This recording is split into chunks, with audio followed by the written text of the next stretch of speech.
All right, if you don't know who Sam Cooper is, you're going to know who he is now. You're going to want to know who he is now. And I've been waiting to get this interview for a long, long time. We're going to touch on the Canadian stuff, but this is going to touch on American stuff as well.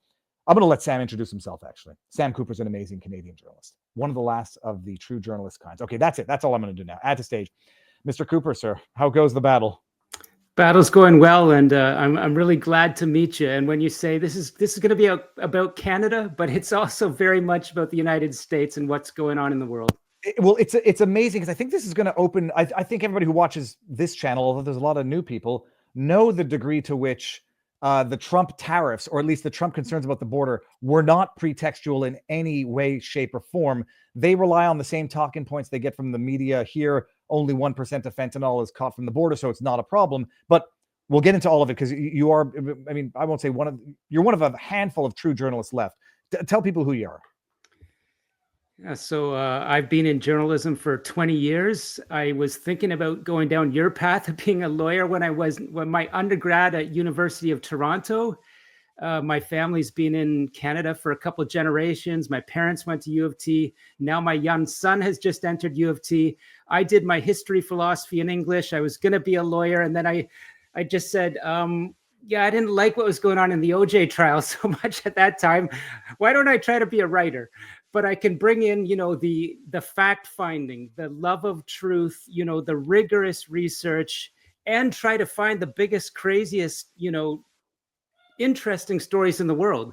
And, to jump to the chase, I was a young reporter in Vancouver when I finally got into it. I had my journalism degree, and I was really personally motivated because me and my family, making pretty good money. We're doing pretty well in Canada, but we're priced out of the city and it's just rocketing away. So I had to figure out why Vancouver's prices were like 10 to 12 times a family income.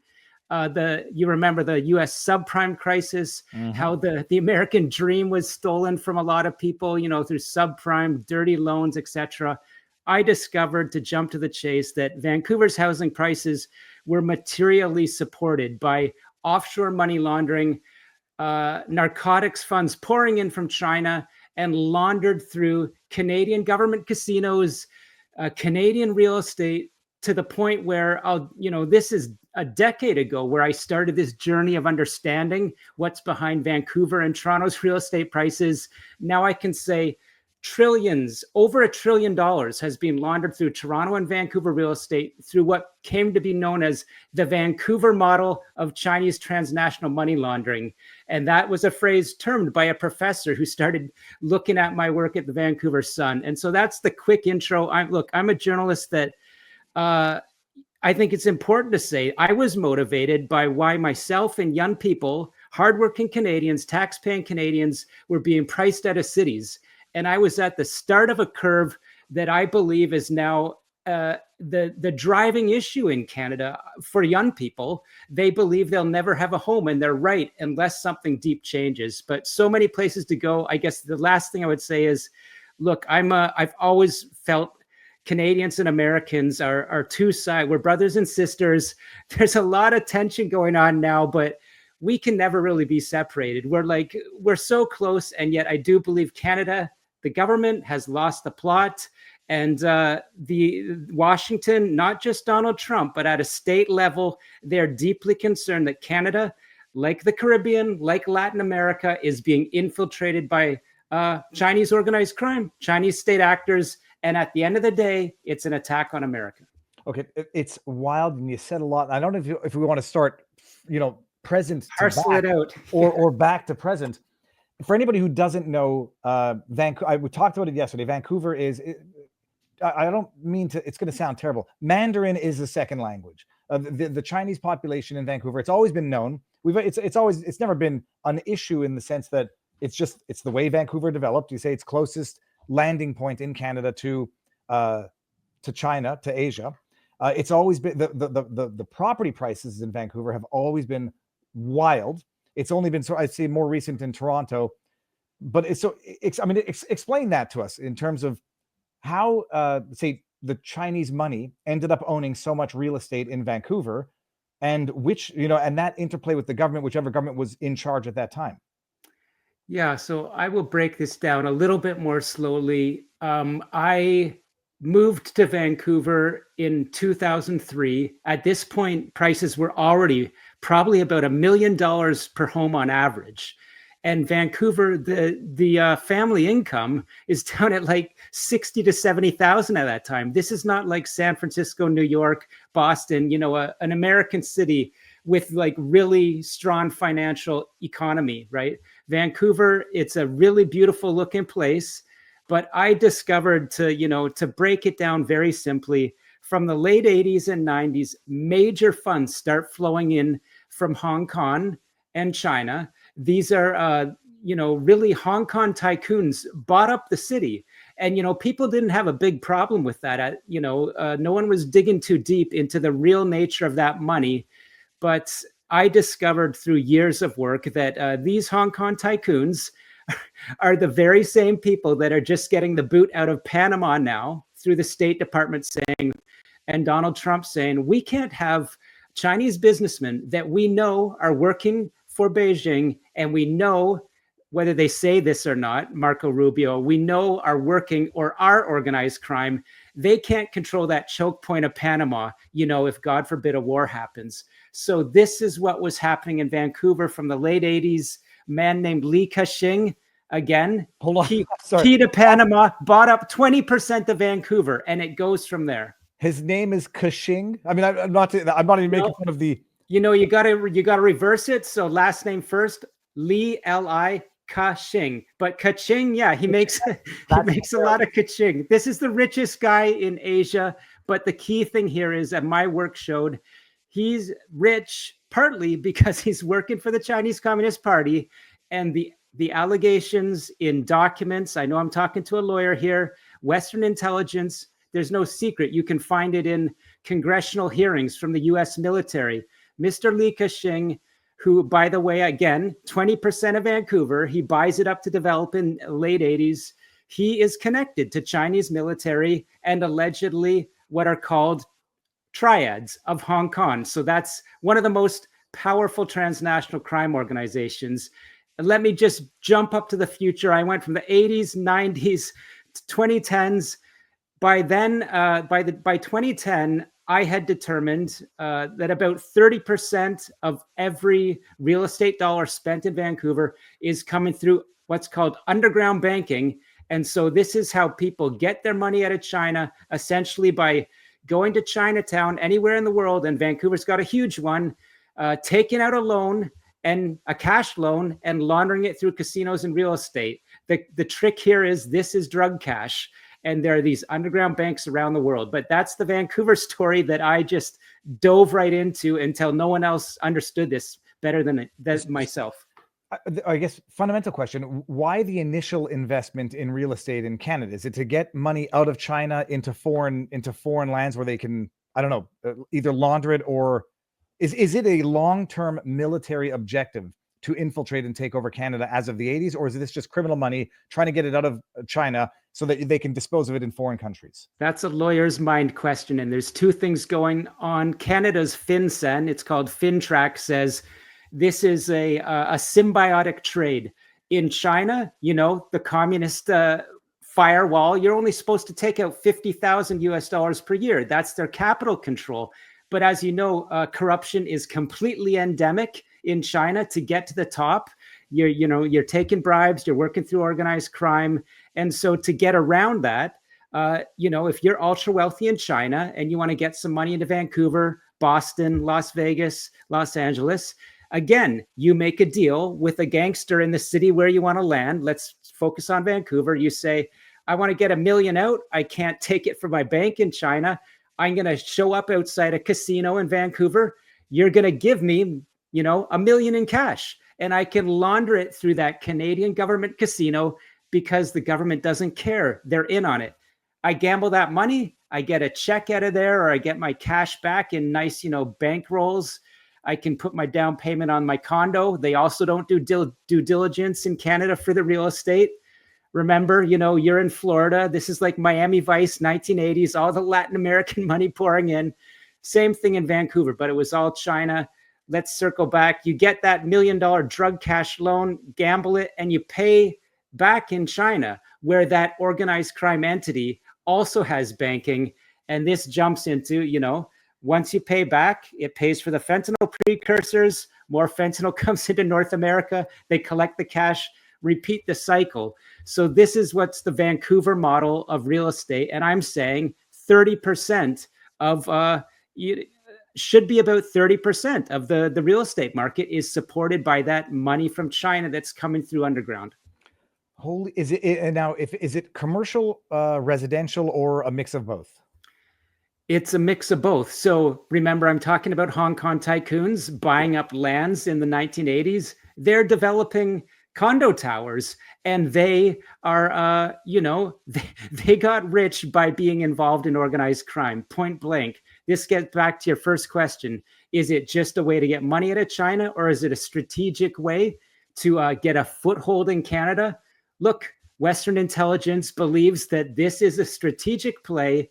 This is why China has these police stations planted in North America. They're going to keep their eye on you if you get your money out, and they're going to do something to you and send you back to China unless you are working for Beijing. So it's absolutely, I'm going on what I believe and what people told me, maybe 5 years ago, and I still couldn't believe them. I'm talking about law enforcement intelligence. They said, this isn't just money laundering. This is Chinese Communist Party military strategy. They want to get a foothold in your cities. So that answers your question. Two things going on. Yeah, well, I mean, it's an amazing, and I guess Chinese Communist Party expansion. Who the heck are they going to work with other than actual gang criminals? And it's a win-win for both criminal activity and for Chinese Communist Party expansion.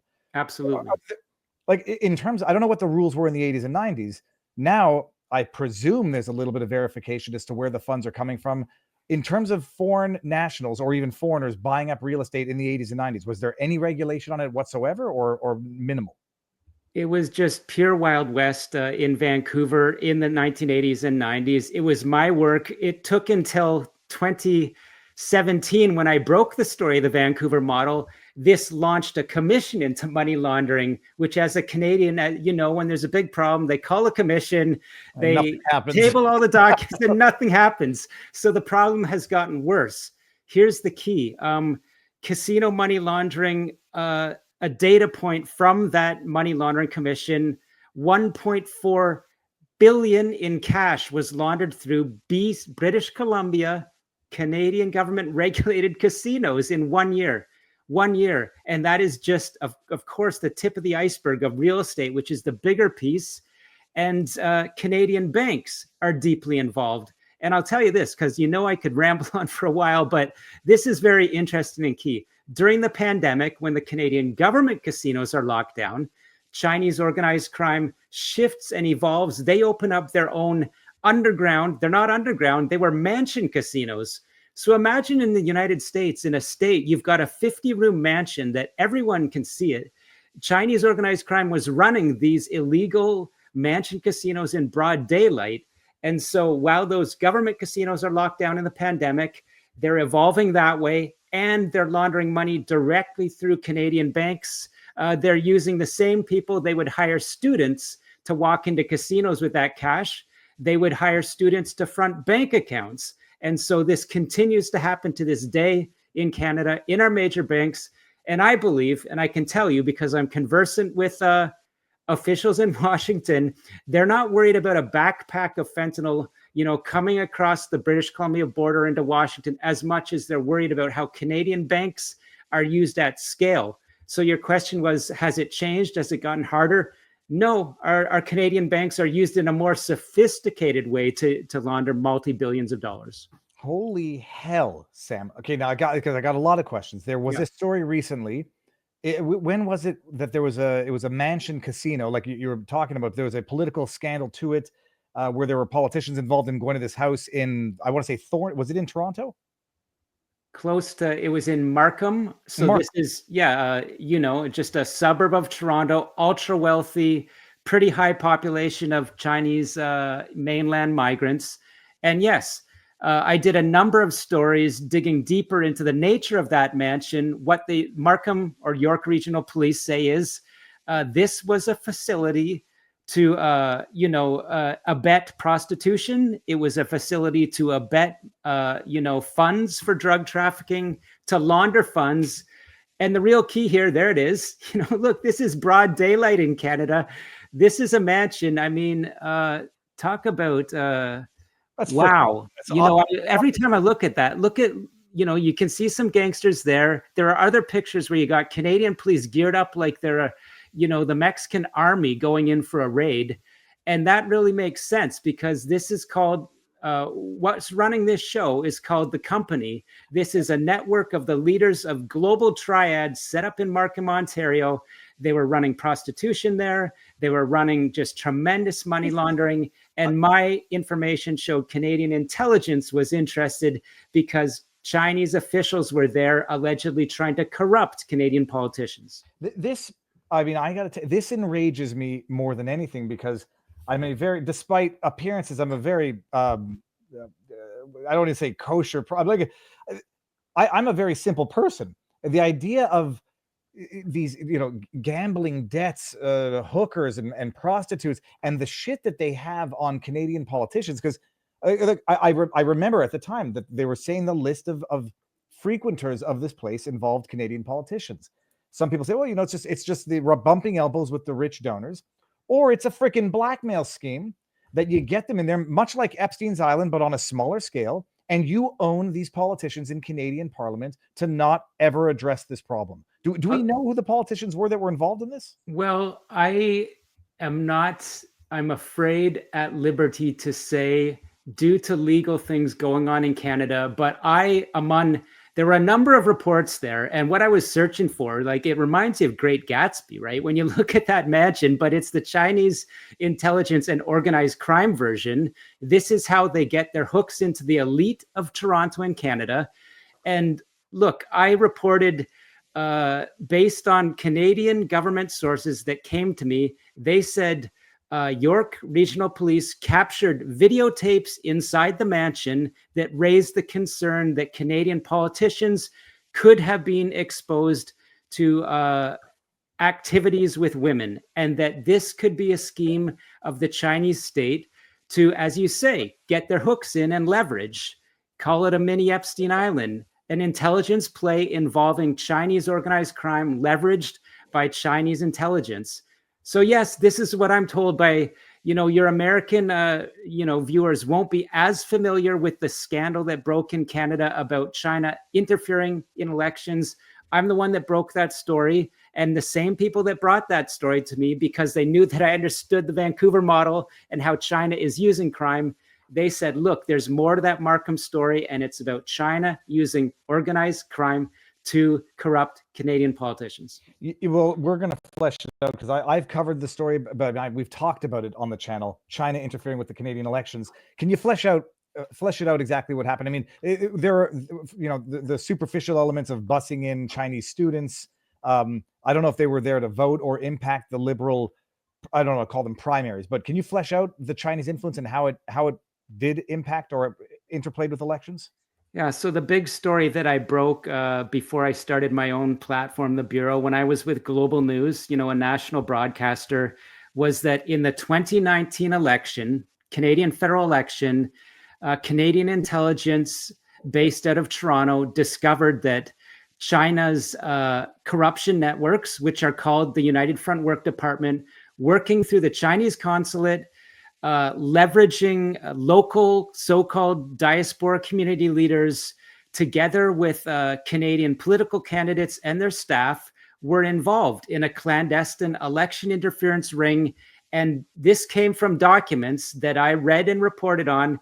11 federal election candidates in 2019, just in the Toronto area, were alleged to be either, working knowingly with Beijing. You talked about buses and students going in to support a certain candidate. So 11 candidates, some of them, according to Canadian intelligence, were very knowing and working with China. Some of them not so aware. But nevertheless, the allegation is that China chose 11 candidates and supported them through what's called its United Front Work Department. And not to get off track, but this is the same entity that's cited in the, the New York State corruption case, where you got a high-level political staffer working for two governors, and what she was doing was blocking engagement with Taiwan, crafting speeches for the governors. She's part of the United Front. I want to make that connection, because same thing in Canada. Okay, part of the same organization, or like intertwined with the Canadian one. This is Hochul, and who was the other governor? And Hochul and Cuomo. So yeah, this is what I want to explain.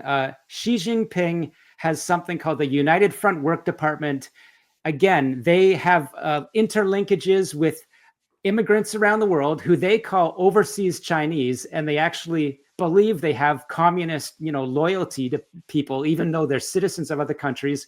So they send out, spy masters among the community, and they leverage local politicians. They try to plant people like that staffer with Hochul and Cuomo, and get them to influence the people. So this is exactly what was happening in the Canadian election interference story. But because we're Canada, we don't have any charges resulting out of that finding that in the 2019 election, 11 candidates just in the Toronto area. And this is important in Canada right now because, as you know, we're facing a new election. Nothing has changed. But that was just one major story that I broke. It gets into the Chinese police stations, connections with underground casinos, and it does connect to the United States. It's wild. It's like Tom Clancy. I don't even know if that's the right author. This is wild level stuff. Do we not mention the names of the 11 politicians because no charges have been brought, or you? And I'm not saying this. I'm not trying to make fun. Like, nobody wants to get sued. Is there a reason why we don't know their names, or why? Well, personally, reporting for the national news media, and I heard you in an intro talk about legal sort of niceties in saying various things. I was subject of, let me count them. I named a number of politicians, and that resulted in, and by the way, all facts essentially supported in a following government inquiry, which, while whitewashing the deeper issues, affirmed the facts that I reported. But the thing here is that politicians were named, those politicians sued. And as you know, Canada is a sort of a weaker freedom of speech and freedom of media expression jurisdiction. So if you want to name them, but I believe that there's some procedures coming up very quickly in Canada, and I probably, it won't serve me to name. Let's just say that they are Chinese Canadians that allegedly were knowingly working for this United Front. That's the essence of the story. And it's the same allegation. There he is. Well, this is New York Times. So go after the New York Times. Canadian lawmaker testifies Chinese students were bussed in to elect him. Han Dong, I remember that name. A member of parliament who was accused of benefiting from the Chinese government's help testified at a public hearing on foreign interference. I mean, he benefits from it, and then he becomes the witness to try to root out the corruption, even though...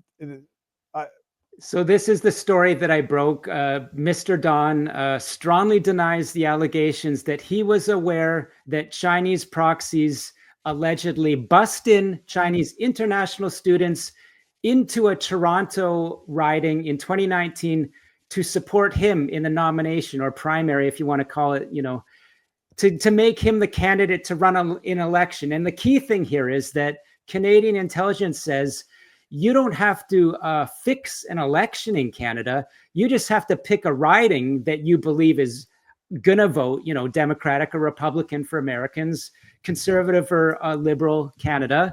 So you pick the one that your party is going to win, and then you get a nominee in there. And if you support them, and if they're dirty, they're going to be working for China. That's the theory. That's the allegation. Was the accusation that the buses were brought in during the Liberal race for the candidate, or during the federal election itself? During the Liberal race, this candidate won the nomination. And as far as I understand, my last word was there was still an Elections Canada investigation ongoing into events around that riding. And so, look, I don't care what lawyer you are in Canada. The amount of alleged activities in that riding, anyone looking at it can say that's pretty scary. And yet, let's be fair, this individual, yes, he has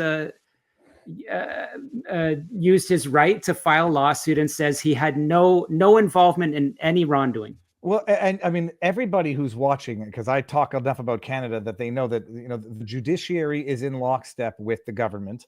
It seems that the police or the authorities are to some extent in lockstep with the government. So you get a powerful political individual suing an independent. Oh, I don't know if you're independent, but I don't mean like that. Suing a journalist. You know where you could flip that coin and know which side it's going to land on every time, because both sides are the same. Um, Han Dong, so he was running. He get among other liberals, and I presume, was he the only Chinese liberal running, or were there others that they're just hedging their bets as to who wins? In that riding, there were a couple of people of Chinese Canadians, and whether more comes out of that elections Canada investigation, there were a few candidates because it's a riding, very heavily populated by Hong Kong and more recently, much more mainland China immigrants. And look, I've reported, not talking about specific politicians, but I've reported on documents that literally say, Canadian intelligence overheard Chinese consulate officials saying that Chinese immigrants are very easy to influence for Beijing. And therefore, Beijing believes election to election, it likes its chances more in Canada because it's getting, as the population of migration goes up, Beijing thinks it can influence those people. And at the end of the day, they want to protect the regime in Beijing. That's what Canadian intelligence believes. It's out. I'm not. Look, people can call me a xenophobe if they want, but born in Shanghai, moves to Canada. 18-20% of Canadian MPs are born outside of Canada, or are not born Canadian citizens, and you wonder how and why this happens. Bring it back a little bit to the connection to the Panama Canal and what Trump is doing there, because I think people don't understand. Trump is not an idiot.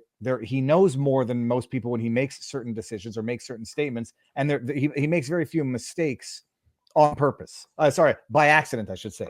So I made a note. Let me get into Panama, but what you said, I mean, I got a little story to share because you just triggered me a little bit. Look, we all know by now that all Western intelligence says that the lab in Wuhan was the originator of the pandemic that killed millions. And we still don't have justice on that. I mean, it hasn't been proven in court, but MI6, CIA, FBI. Look, I was told by one of these people that helped me break stories when President Trump said, if you remember, he knows it came out of Wuhan. He can't tell you why. He can't say anymore. This takes me back to around 2020. I was talking to a Canadian intelligence official for a reason, and they said, Trump's not wrong. He's correct. And we know it in Canada too. So it was very difficult for me to live through the pandemic knowing that. And, this is the nature of my work. I know some things just because I develop a lot of knowledge. People in government know that I understand, so they'll share something. To your point, yeah, Trump, I mean, I think he's muddying the waters in terms of, trade, security. But at the end of the day, it is correct that China and the US are getting very close to war, so much closer than most people know. I've traveled to Taiwan at the invitation of their government. I know how close war is. Trump is worried about Panama, again, because China uses people like Mr. Li Ka-shing, who has about 40 ports around the world. But as the US military, people can go into congressional hearings and say, from a former general or admiral saying, Li Ka-shing is a front for Chinese military intelligence. It's not exactly him owning those ports in Panama, but he is working with the Beijing state in a very complex way. So Trump, Rubio, whoever you want to say, the CIA, FBI, the US military, they're concerned that when we go kinetic in a war, China will blockade or have control of that choke point. And it's the same story I'm arguing in Mexico. People look at cartels. Not very many people know that Chinese organized crime, perhaps, predominant to the cartels in terms of, being the financiers and providing the fentanyl precursors, et cetera, et cetera. So the US government is very concerned about Chinese influence in Mexico. They're concerned in Canada as well, which is hard for people to understand. And I think that gets to the sort of the whole fentanyl, the tariffs. What I'm telling you is it's really about Canadian banks, Canadian politicians, Canadian real estate. The US government is concerned about Panama like it's concerned about Canada. you make me terrified right now because it makes a lot of sense where discussion about Greenland never existed before a couple of months ago and never existed before Trump won the election. Discussion about the Panama Canal and the control of it or the problems of it never existed until now. And people are saying, it's to secure trade routes. Maybe. But if it might also be because Trump does, like you say now, if he knows that we're closer to a kinetic war than most people know, the urgency to secure the North America, the continent, and the north of North America becomes the emphasis becomes understandable, because otherwise it doesn't make sense. Absolutely. And you know what? When you say it's never come up before, actually, people can go to the Congress. It's Senator Congress, 1997. An admiral comes in and testifies, and he says, "We are a little bit worried that Bill Clinton and the Gore administration has allowed Li Ka-shing and this company called Hutchison Whampoa to buy access to the Panama Canal. We are concerned because Li Ka-shing has connections to Chinese military fronts," right? So actually, it has come up before. And what do you know? It's sort of that same dichotomy between the Democrats being a lot more opening to Chinese money and investment. And I could just ramble on about, there was something called Chinagate in 1995 when Bill Clinton welcomed, what we now know is, a Chinese gangster into the White House about 10 times. So all of this was going on in the 90s in the States, and it's only bubbled up to the surface again now. This is sort of, I studied a little bit of history in the University of Toronto, and that allows me to bring history into my journalism. I'm getting, the more you talk, the more terrified I'm getting in terms of now, also Americans should be terrified. Yeah. Well, in retrospect, and appreciating what, calling him Beijing Joe or Beijing Biden and his level of either corruption or being bought out by and owned by Chinese interests. Okay, so hold on. Panama Canal. There's been some disagreement as to what is actually going on in the Panama Canal. China, who controls it, and what is the level of Chinese control / involvement with the Panama Canal? Because I don't think many people even ever appreciated that before 2 months ago. Yeah, so it's very similar in a way to Vancouver, but much more important. Who controls it is that Chinese investors like Li Ka-shing, richest man in Asia, own a tremendous amount of real estate, own the port, own a lot of factories. So you could say there's a Panamanian government, but in effect, I mean, if you really break it down, and if you believe what the US government and intelligence believes, China owns it, right? I mean, and I'm not joking here. I've read Canadian government documents that say Belize is literally owned by Chinese triads. And when I say owned, the Chinese triads have bribed the highest levels of government. So yeah, you can own a Latin American nation as China, and yet China is not on the sticker as the government. That's pretty, we could get deeper, but it's simply about, what is called, they call them Belt and Road deals, where China makes infrastructure investments in sort of poorer nations. And by owning ports or extending 99-year loans, they get significant control of critical infrastructure. So that's what's going on in Panama. Okay, that's interesting, and it explains. You're familiar with Michael Yon? Yes. Okay, and because there's two people that I respect. His position on this was I think more in line with what you're describing, and different from another individual who I also very much respect and appreciate. Indirect tacit ownership or control over what was given to Panama, though through America. Okay. So let me. Yeah, let me put a fine point. They call them proxies. So again, this is the same thing going on in Canadian cities, going on in the Chinese police station story. You got a local businessman of extreme wealth, a Chinese immigrant, and Chinese intelligence finds a way to make them work for Beijing. Proxy ownership. And it is. I'm a total buffoon. It's a series of canals. It's not an open waterway. And the ownership, I presume the fact that it's a series of locks makes the Chinese ownership over land more effective. Well, Panama, of course, owns it on paper, But the U.S. government concern is if Li Ka-shing, this Hong Kong multi-billionaire, owns the port, then if Xi Jinping, the Chinese president, tells him to shut it down, and the U.S. wants to send merchant marine or something through, effectively China has control. And I've made the kind of military connection. It's not a stretch at all, because look, Taiwan, they've just put out an intelligence report in the past 2 months that says China uses organized crime in Taiwan to establish like a shadow sort of military force within the society.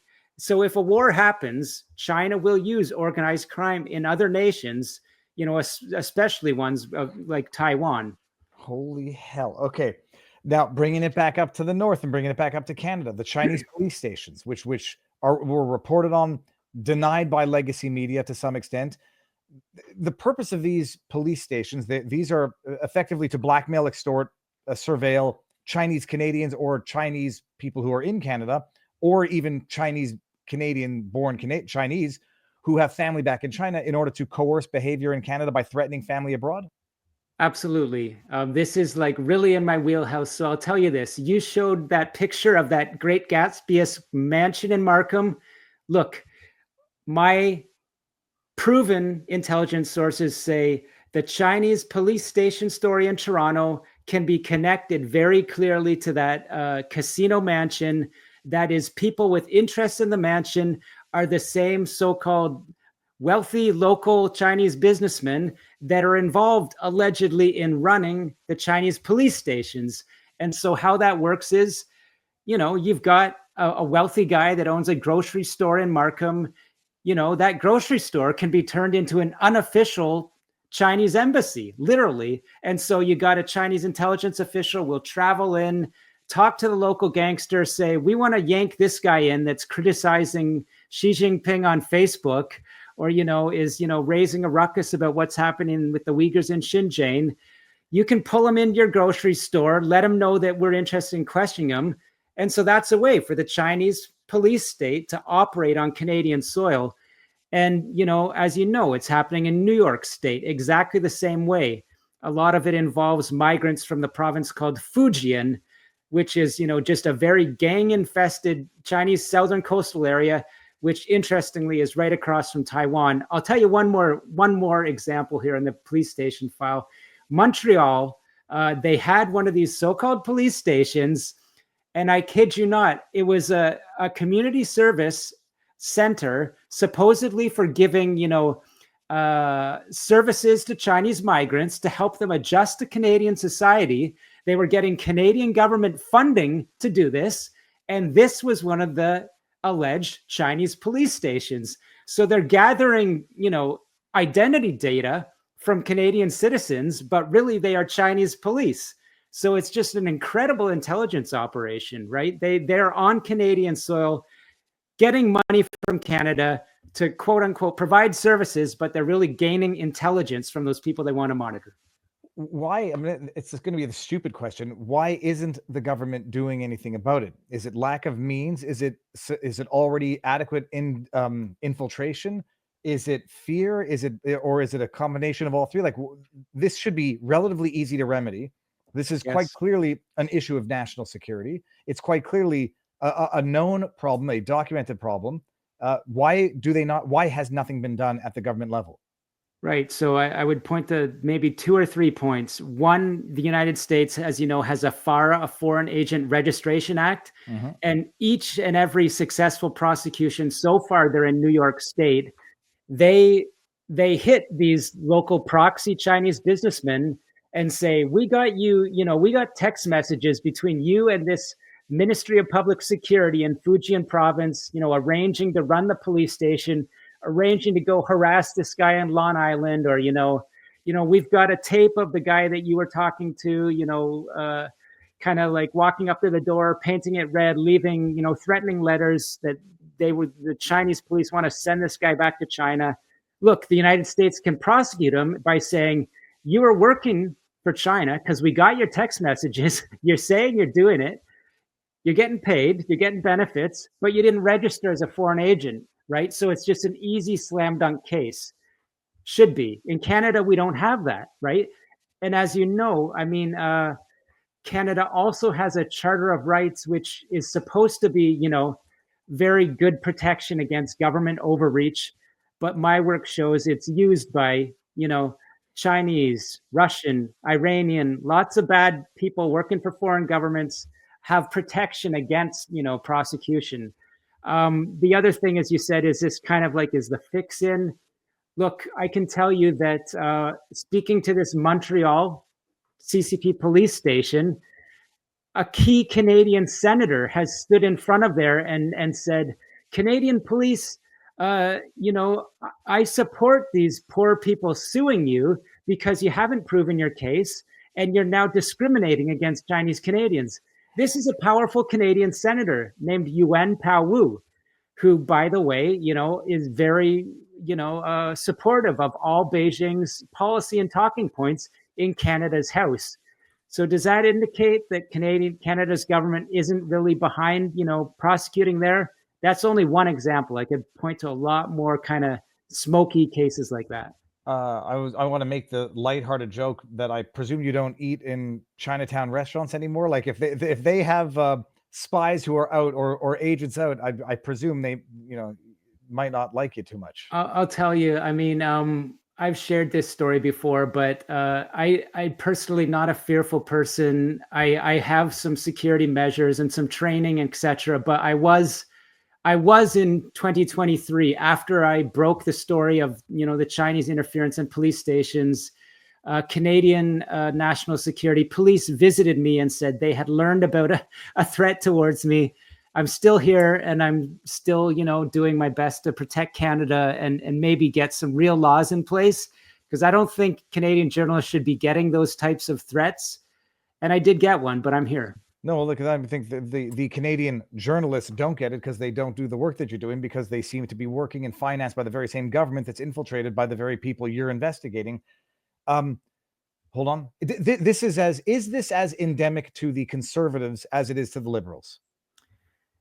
No, my research, which is based on documentation, is that the Liberal Party of Canada is the favored party of Beijing. That is more supported by these United Front networks. And I think not to get off topic. But all the documents also say that the Conservatives and the NDP, the other major party, are targeted. And I'll give you an example. Back to Vancouver, I have worked on and exposed cases where a key Chinese proxy operative has supported a leader of the NDP, I believe, has supported a leadership candidate for the Conservatives, have supported Liberals. So again, it goes across. Beijing doesn't care about, politics per se, but if you are the Liberals or the Democrats in the United States and you open your doors more to, donations, influence, then, that's going to be what it's going to be. You'll be more infiltrated. Okay, that's actually phenomenally interesting. So at least I get to criticize the Liberals as being more Chinese infiltrated than the Conservatives, although the Conservatives don't have totally clean hands. Do you understand why Pierre Poilievre doesn't want to agree to whatever would be required to in order to have access to who the 11 or so politicians that have been infiltrated are? Yeah, that became a big story in Canada. And, my take on that is the Liberals are much more open to corruption and foreign influence. But the party of Pierre Poilievre certainly does have its problems with regards to China. I know one Conservative senator, he actually just retired, should be involved in these Toronto Chinese organized crime corruption targeting, let's put it that way.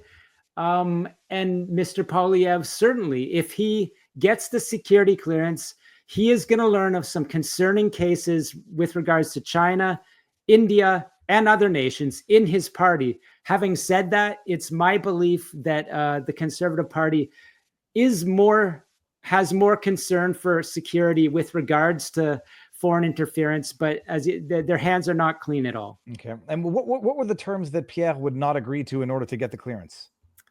I forget what it was. I can Google it afterwards. It's a detail. To do with, his argument is if I get non-disclosure, that he can't divulge the information. Exactly. some people think there's something to that argument. If he can't be a critic, he can't slam the government in the same way, when No, it's a good way of gagging Pierre into an upcoming election. Say, oh, you agreed not to talk about it, but now you know, but you can't use it against us. True. Yeah. Okay. I want to say it humorously. Is Theresa Tam a man? I've seen allegations online that Theresa Tam was once a man. I mean, I've seen those headlines, but I have dug no deeper into them than I have about a French leading couple at all. Okay. No, I have no idea. Fair enough. But I'll be all right. It's a very nice shirt. Get out and close the door. Okay, now, so we're talking the upcoming election now it will be declared. I mean, I guess the concerns of every Canadian out there are not just wholly legitimate, but they don't even know how concerned they should be, is basically what I'm surmising from this. 100%. I mean, in evidence during the campaign, the Chinese Communist Party used WeChat, that is their communist-controlled, Mandarin messaging system. It's like, I don't know, Facebook Messenger for the diaspora from China, and they attacked Mark Carney's main opponent, Chrystia Freeland, which is interesting because she had, among the Liberals, she had actually taken a bit of regulatory action against a bank that allegedly China was trying to control in Toronto. So very clearly, Mark Carney is the favorite of Beijing, much like Justin Trudeau was the favorite of Beijing. And I've done a dive on the Bureau about how Carney, running Brookfield, has some major investments in Chinese commercial real estate in Shanghai with a Hong Kong tycoon. And if you're following what I've been saying about Hong Kong tycoons and their connections to Beijing, I mean, that should raise some big question marks for Canadian voters, and probably in Washington too. Now that you mention it, when we know, at least we got out of some Pierre Poilievre, Mark Carney back and forth a while back, he's admitted that they're invested in pipelines in nations or countries that don't have the same regulations that we have, developing nations. To what extent are those pipelines or those resources in foreign countries themselves Chinese owned, into which Brookfield Assets Management is investing in the foreign country that's not China, but which has China exploited resources in those countries? That a brilliant question. So I know because I've reported on it. Mark Carney, through a global net zero initiative, is involved himself in a Brazil infrastructure play with a Chinese communist-controlled sort of international bank. So that's not Brookfield per se, but that's Mark Carney, being involved in Brazil with the Chinese Communist Party-controlled development bank. So that sort of thing within Brookfield, I'm certain that, because I've seen Brookfield is involved in Chinese supposedly, green infrastructure initiatives, I believe, in Latin America. And that comes back to the sort of Panama thing, right? If Brookfield and Mark Carney are deeply into infrastructure with Beijing money in Latin America, again, if I'm Washington, I'm concerned about that. Sam, I just put 2 and 2 together and connected the dots. This just blew my mind. I've been saying for the last while that the boycott, the 100% tariff on Tesla, only benefits China, not knowing what but just being mildly suspicious, because everything that they're doing right now in terms of fighting the Trump tariffs only benefits China. Everything that they're doing in terms of energy crippling policy in Canada only benefits China. And this all makes the most depressing amount of sense conceivable. In terms of, if China is behind green policy, and if we want to use the military playbook, that they would want to limit other countries that do have, carbon-powered fuel, or if they want to limit Elon Musk in what he's doing and leverage him, those are all from the military playbook. And I don't even consider it green energy, because I do not consider the EV batteries to be greener than gas. But the argument is, in terms of getting the rare earth minerals, it's if you don't develop it within North America and you cripple the American companies, it's only going to benefit China in every respect. Oh, okay, that's Let me add one to you. you know, being Canadian, how much control, you know, for jurisdiction the Indigenous people have in the rare earths areas. They own the land. They own the land, and China, of course, is deeply involved in probably has a better chance of getting those minerals than Canada, because Canada is so broken in terms of governance. But certainly, every play that's going on in global energy, China is making a levered, you know, effort to try to control resources in other lands. It explains absolutely everything, and it's amazing that you actually have Canadian politicians in their fight against America, and they're cloaking themselves in the Canadian flag, are fighting literally for China. The fentanyl business, because this was actually what we should have, you know, what got us talking in the first place. Explain the Chinese connection to the fentanyl production in Canada. I've been saying for a while, it's not my thought and it's not my original thought, but I think it's the correct analysis. It is chemical warfare against the fighting age population of America in particular. Yeah. If it were China trying to poison, which they've been doing in record numbers, the fighting age generation of America, explain what their connection is to the fentanyl production, fentanyl crisis in America, but in Canada in particular. Yeah, no, you nailed it there. And this is the type of thing where I wrote a book in 2021 called Willful Blindness, when this was like so far out there, leading edge thought, that, I mean, my police and intelligence sources were saying fentanyl is not just about organized crime. It's not just about Chinese organized crime, right? It's about precursors produced in Chinese factories that the Beijing, if it doesn't want those precursors to go out and you know, harm other people, it can crush them. It will stop them very easily. But the American government knew that for some reason Beijing was not stopping those precursors. And when, you know, fentanyl is banned because the U.S. government gets angry, then they just like tweak a few chemicals and send a new precursor out, send it into the west coast of Mexico, send it into the west coast of Canada, and that becomes your offshore production node, where you have significant Chinese organized crime using the infrastructure, the money laundering infrastructure. Again, let's focus on that Vancouver model. There's just the real estate, the casinos. And so you produce the fentanyl there, you ship it to Australia, New Zealand, around the world from Vancouver. A lot of it, I believe, much more than people know, going down into the States. And just through very sophisticated trades in Canada, they're even sending it from Mexico into California. But, you know, we could go on and on about how I understand the pipes and squeakers of the finance and how China wants this to happen. But people don't have to take my word. There's a great Canadian mayor in Vancouver named Brad West. He was so vocal about China essentially taking blood money and killing Canadians. One of the few politicians ahead of the curve, you know, that we hear now in Washington, that in 2023, Antony Blinken came up and visited him. And I've talked to this mayor from Canada, and he disclosed that Mr. Blinken said, look, we know, that is, the American government knows, Beijing wants to harm North Americans. They want to profit from this, and they want to kill North Americans. They want to cause chaos. They want the fabric of society pulling apart. They want to weaken us. And, you know, he, again, this great Canadian mayor said, I can tell you that Antony Blinken said the American government knows that the Chinese organized crime is working with the Chinese Communist Party, is working with the Latin cartels. They're all involved in this trade. It's corrupt and it's directed against Americans.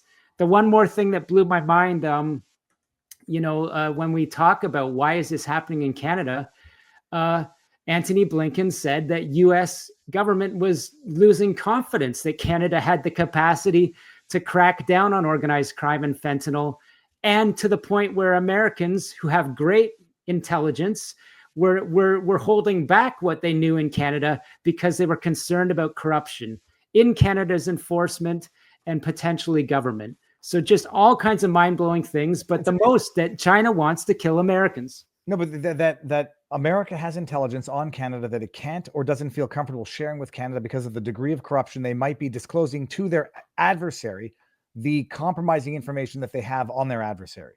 This is what a great Canadian mayor told me. And in fact, I had, you know, a podcast with him for the Bureau, and he publicly posted on X that he got threats to his family after, disclosing this in this interview. Again, if you're seeing the theme there, I mean, threats are going around the way they should not be in Canada, and it's due to the infiltration from China. This is wild. I'm looking to see if the chat is, I believe they're as blown away as I am. If people are infatuated with Tam. Is Tam CCP over on Rumble? I mean, can I speak to that? I mean, I don't know anything about her personality or gender. I take it at face value. Let me put it this way. But what I do know is that Canada's lab was subject of sending dangerous viral material to Wuhan. This was covered up by the Canadian government. People can read the documents on this. The two Chinese scientists defected to China and disappeared into the CCP. They disappeared. The RCMP was investigating them and let them go. Right? You can't get out of a country without the border officials letting you go.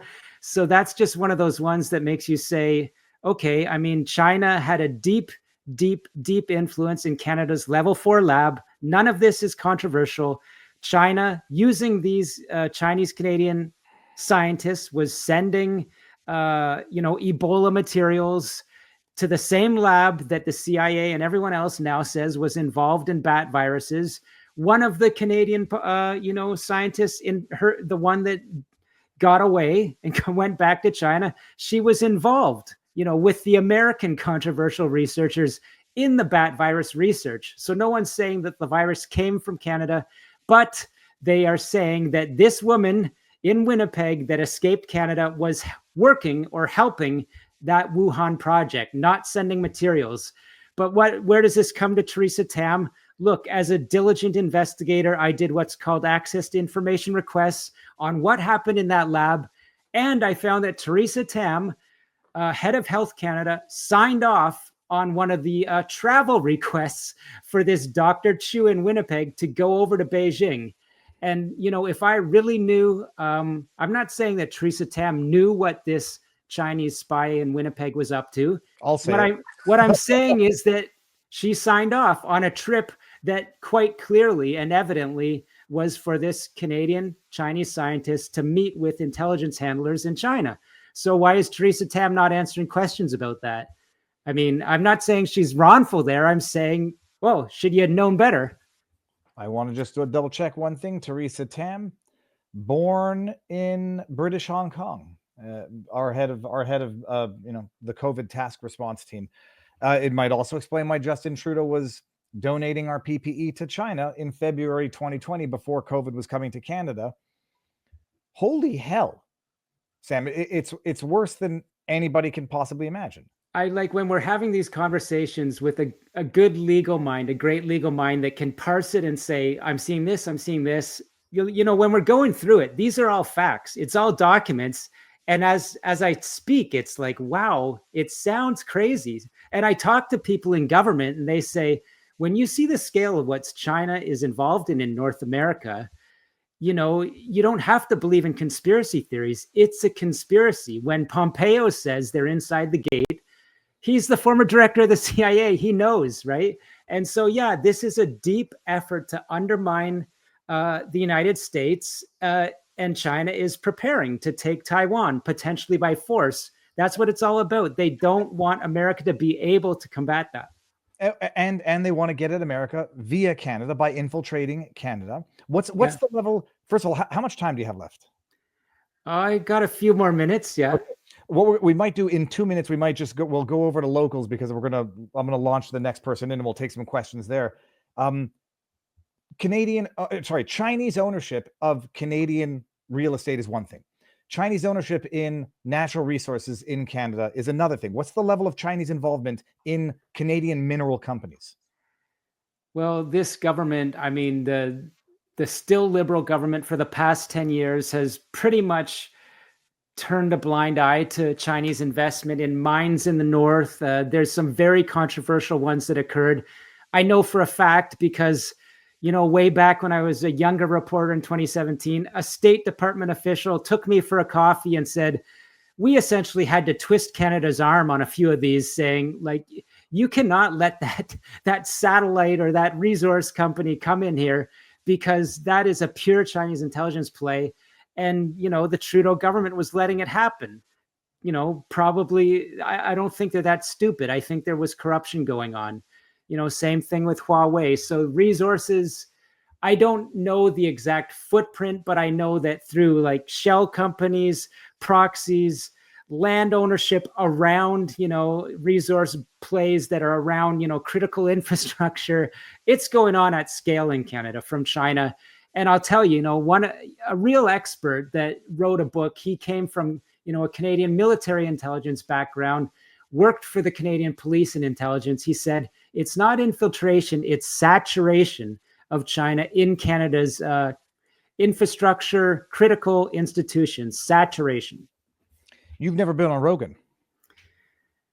No, I haven't. I would really like to, because I like these talks, and I would sit there with a nice stout or a nice drink for 2 to 3 hours. I would do it. Okay, I'm gonna. This will be my ask of the chat that's watching now. There's 27,000 strong on Rumble.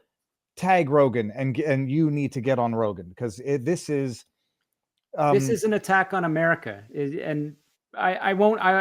Sometimes I'm modest, sometimes I'm not, but I would say that I'm one of the leading journalists in the world that has the picture on this. You are I've spoken to a bunch, and everyone has said, get Sam Cooper on. He knows this better than anybody. And this allows me, I'm, third grade, but this allows me to piece together even more dots, or connect more dots than I already thought I knew. I have indicated the raid in Rumble, people. Head on over. It's a good thing we're using StreamYard, so come over to Locals if you want to be part of this. It will not be for members only, supporters only, so you can come and ask some questions. But I'm going to get some questions. Sam, I will exploit your time for as much as you have left. I'll hang around. All right, so go raid Kim Iverson, or come over to vivabarneslaw.locals.com. We're going to end this on Rumble right now and remove it. Thank you all for being here. Sunday night show coming up. Sam, holy crab apples. Okay, let's see. We're going to do this here. I don't know how this is going to work, but I know that there were some questions over here. Hyphen over in our locals community says, when my daughter was teaching in Panama, she told me all the shops are Chinese owned. And I remember Michael Yon talking about Chinese communities within South America and explaining it. Now I'm putting these things together, and I'm not sure if I didn't understand it at the time because I just didn't have enough information. This is part and parcel of control and seizing control of critical assets. Yeah, no doubt. Most people, like they know that New York, they know Vancouver, Toronto have a big Chinatown. But yeah, Latin America has many deep Chinatowns. And it's unfortunate that a lot of people that, wanted to get away from the Communist Party, they go to another country, and China sends in, its spies and thugs, and finds a level of control. And they let those organized criminals that are running those cash banks, they let them do their activity as long as they're running, communist operations at the same time. And if I could add, you meant your reader or viewer mentioned ownership in Panama shops. Absolutely, they're one of the gangsters in BC that I and the Globe and Mail, the big Canadian newspaper, recently revealed that Justin Trudeau was in a private meeting with this Western Hemisphere money launderer. He's got, my sources indicate credibly, he's now major investor in Panama after being in Vancouver. So it just shows how the major players, in North American cities are major in Latin America as well. This, I presume, is this is the Western Standard, just because it's the first one that came up. Chinese Xi Jinping. Oh no, that's yeah, no, that's it. Paul, I got to leave all these windows open so that I can read this and start. Paul King Jin, yeah.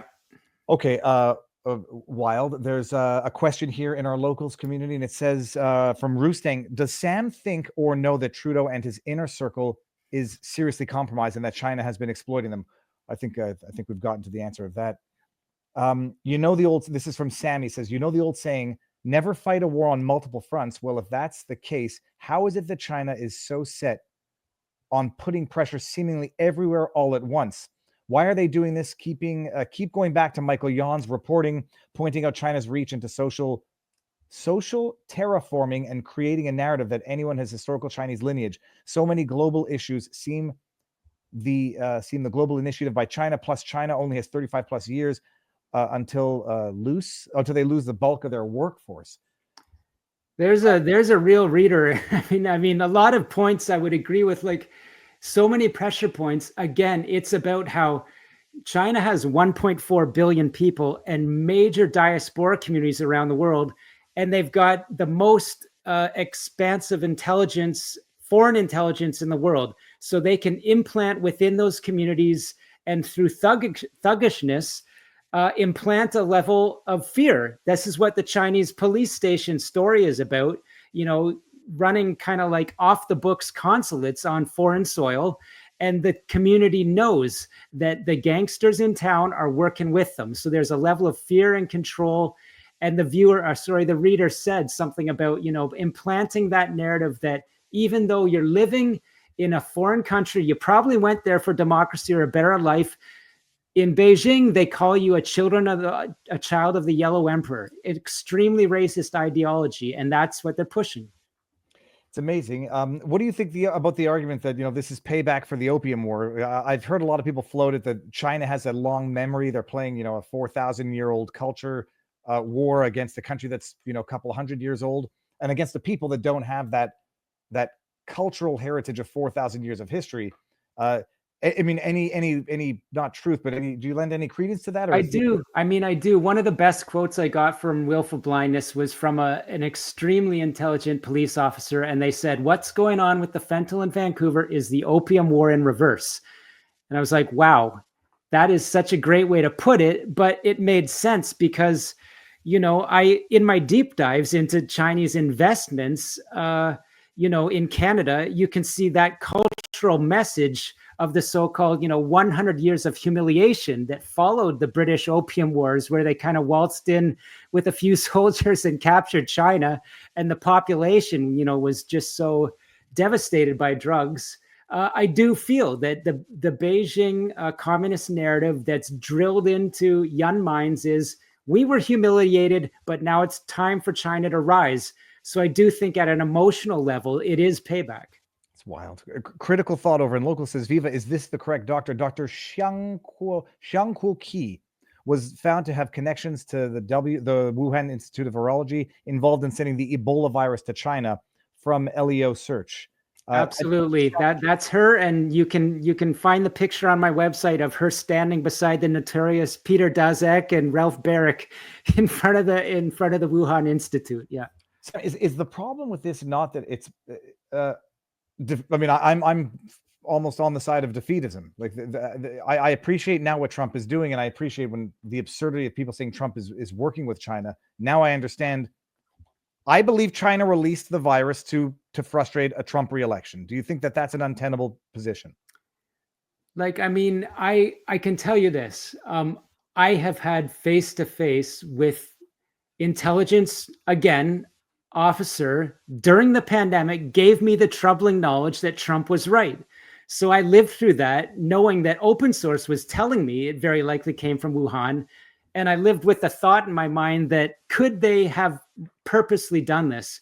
And I have never heard from anyone in Western intelligence that knows a hell of a lot more than me that says that. They all say it points to a couple of scientists in the lab got sick accidentally, and that's the way it got out. But what I can say is this, the open source clearly points out that Beijing covered it up and then let its people travel abroad. So in that way, when an accident happens, what are they going to do? Are they going to control it or weaponize it?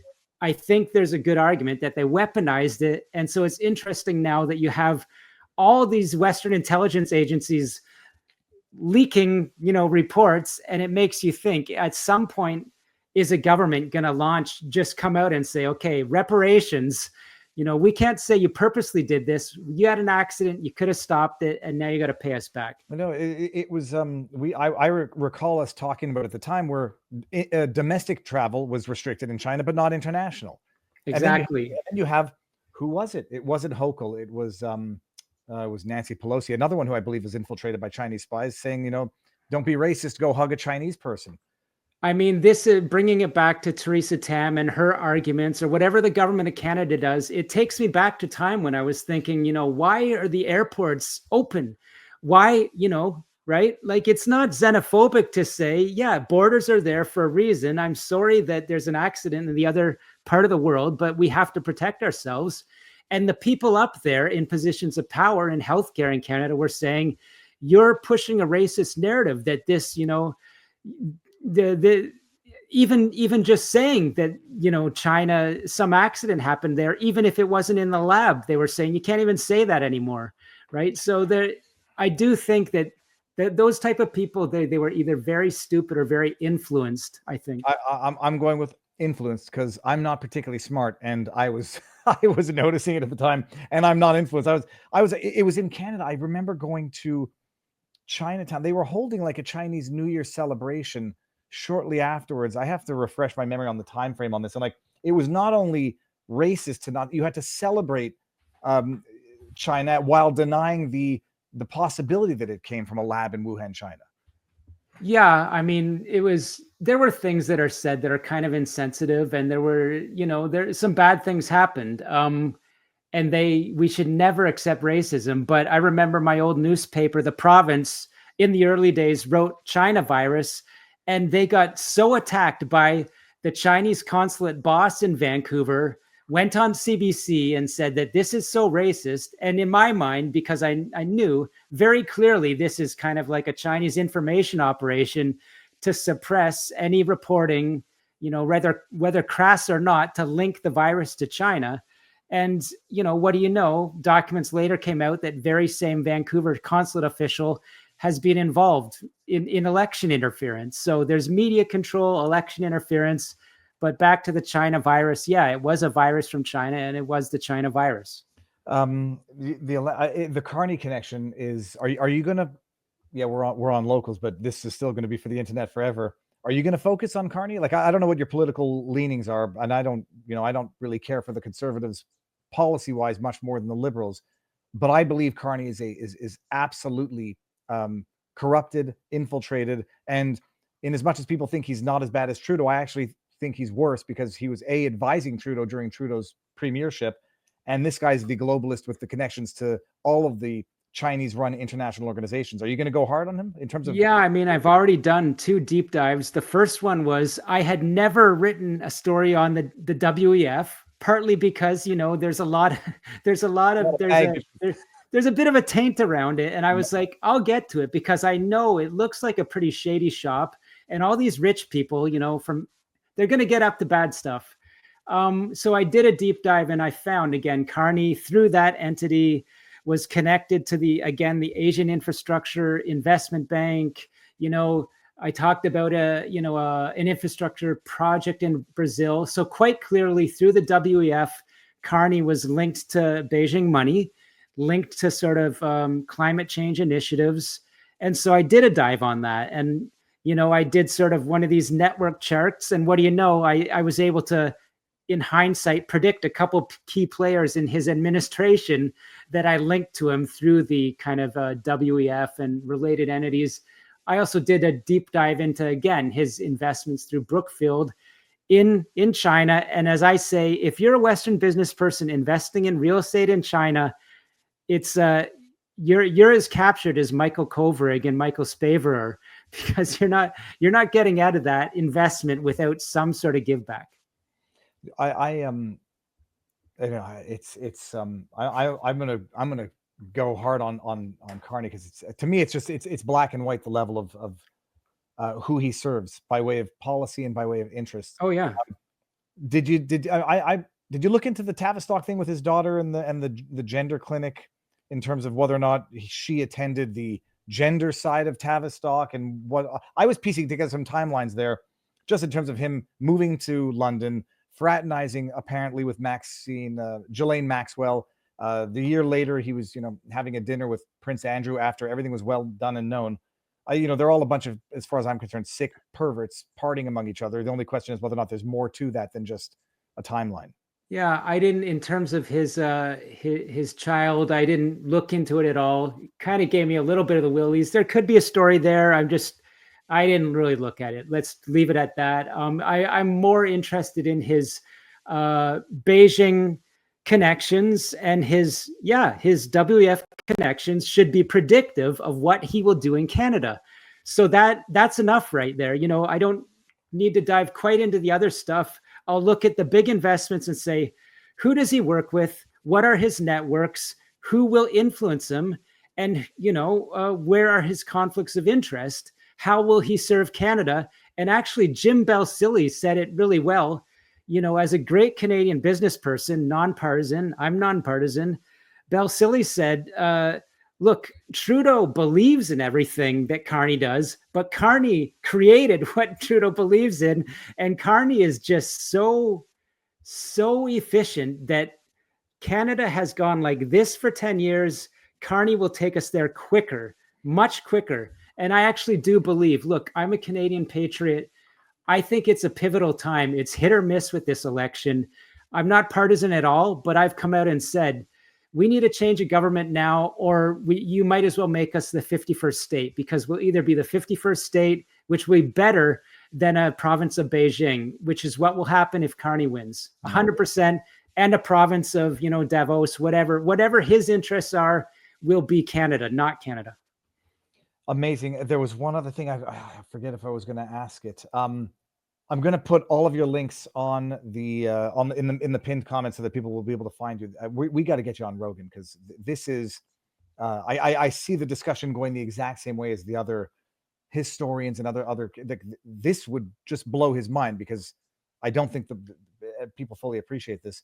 The way I'm trying to frame it is, this is the Cuban Missile Crisis, except it's much more complex the way America's being surrounded.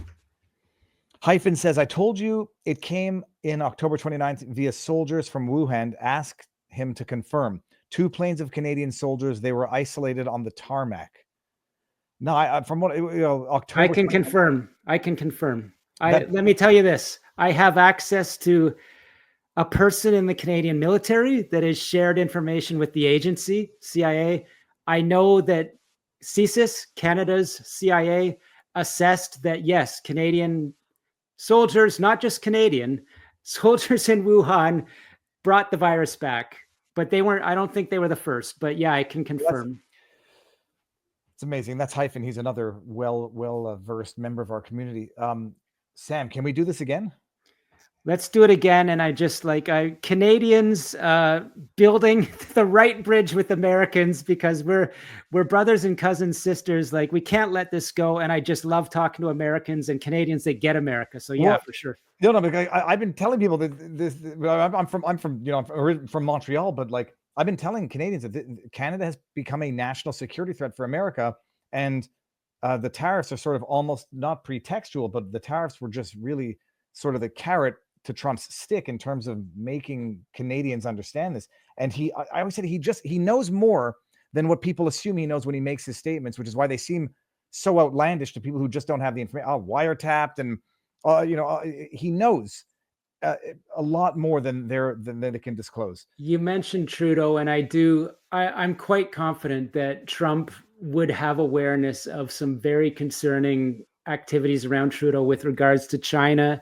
And I've even reported for the Bureau, based on sources saying, even within the RCMP, they talked more than once. Why is Mr. Trudeau meeting with these billionaire gangsters for fundraisers? It's concerning. Concerning.